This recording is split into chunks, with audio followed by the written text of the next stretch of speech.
मंडळी, आजची रेसिपी खूप साधी, सिंपल आहे. पण ह्याच्यातून मला एक धडा भेटला. तो कसा? सांगते.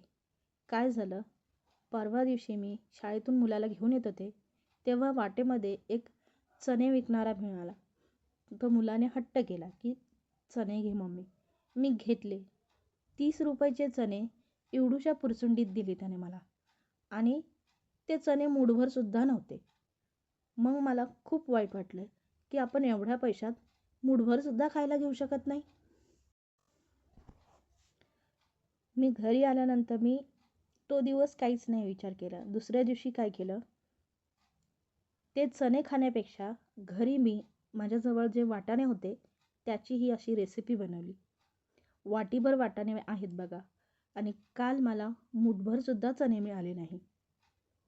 तर मग मी काय विचार केला की आपण हे घरीच असं आपण काहीतरी बनवून रोज बाहेरचं आणण्यापेक्षा किंवा बाहेरचं एवढे पैसे घालवण्यापेक्षा घरीच असं काहीतरी बनवलं तर. घरातच माझ्याजवळ वाटाणे हे ओले हरभरे होते, तर ते मी थोड्याशा तेलावर वाटाणे आणि हरभरे परतून घेतले.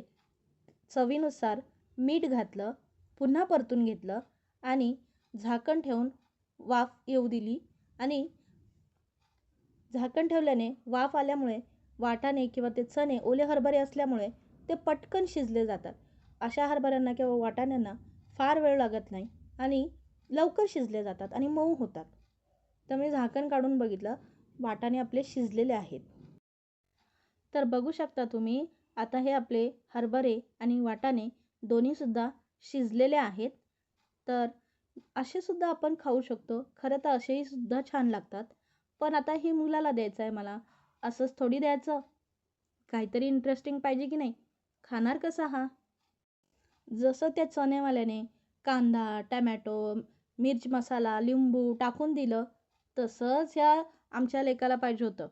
म्हणून मग मी काय केलं, काढले ते सगळे एका प्लेटमध्ये चणे वाटाणे. छान असं कांदा कापून घेतला, टमॅटो कापून घेतलं. कोथिंबीर त्याला आवडत नाही म्हणून कोथिंबीर घातली नाही, तुम्ही घालू शकता. तर मंडळी, छान असा बारीक चिरलेला कांदा, टमॅटो, बारीक शेव, लिंबू असं मस्तपैकी घालून घेतलं आणि आमच्या पठ्ठ्याला खायला दिलं. छान झालं बरं. आता मला एक सांगायचं आहे की त्या चण्यावाल्याने एवढंसं पातेलभर त्याचे चणे असतील, पण त्या तेवढ्यावरती तो एक एवढूशी पुडी चण्याची 30 रुपयाला विकतो. म्हणजे विचार करा की त्याचा उदरनिर्वाह तो एवढ्याशा चण्यांवर करतो. आपल्याला ह्यातनं घेण्यासारखं आहे की नाही, की आपण एवढ्या पैशामध्ये किती आपल्याला खायला पोटभर तरी मिळतं का? आणि तो त्याच्यापासून त्याचा उदरनिर्वाह करतोय. तर हे मला खूप जिव्हारी लागलं की आपण खूपच पैसे म्हणजे खाण्याबाबतीत घालवलं आणि आपल्याला तेवढं खायला सुद्धा मिळालं नाही. म्हणून मग मी घरी येऊन ही अशी रेसिपी केली. खरं तर मंडळी, आज मी तुम्हाला रेसिपी नाही दाखवली, तर त्या चण्यावाल्याकडून काय धडा मिळाला तो तुम्हाला सांगितला. तुमचाही काही असा अनुभव असेल तर मला कमेंटमध्ये नक्की सांगा. अनुभव सांगा आणि रेसिपी पण सांगा कशी वाटली. नक्कीच लाईक, शेअर, सबस्क्राईब करा आणि व्हिडिओ पूर्ण बघत जा. कधीकधी रेसिपीच नाही तर रेसिपीच्या मागे स्टोरीसुद्धा सांगितलेली असते. धन्यवाद.